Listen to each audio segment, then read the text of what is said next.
So 2004, was it, that you were living in Venice Beach, California, and you saw some hoopers on the beach? I think it was a little later. I think it was around 2006. And I knew some people that were really getting into hooping. They had crazy names like Hoopalicious and Hoop Girl and Hoop Love, and the names have only gotten better. Mm-hmm. And there's nothing better than Hoopalicious. There's nothing better than they've gotten longer. Yeah. They identified as hoopers. It is like, what's a hooper? And how could this be this important to you and be making you feel this much better? They truly seemed happier.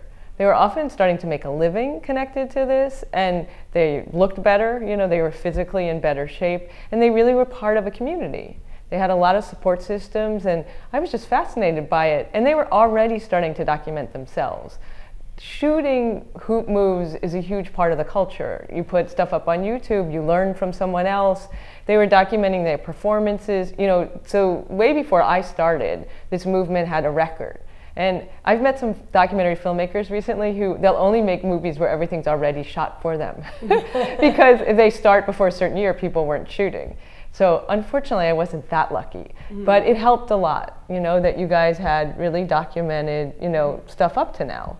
So we could see the beginning. And how lucky to be living somewhere where a new subculture is emerging. Because that's the most interesting time to film it. And I think the movie is really great because it's about hooping, but it's also really great because you see the workings of how a subculture evolves. And this was a subculture a lot jump-started by women. And it's still a lot happening because of women. And it's very, very inclusive, which is interesting, that women would start something that is inclusive, meaning everybody can hoop. And it's just a vibe that the subculture has. You want to hoop? You're part of the subculture. It's not hard to become a member.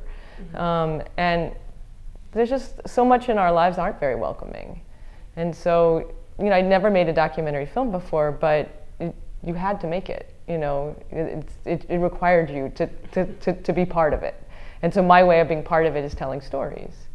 But I got a lot of help from the hoopers.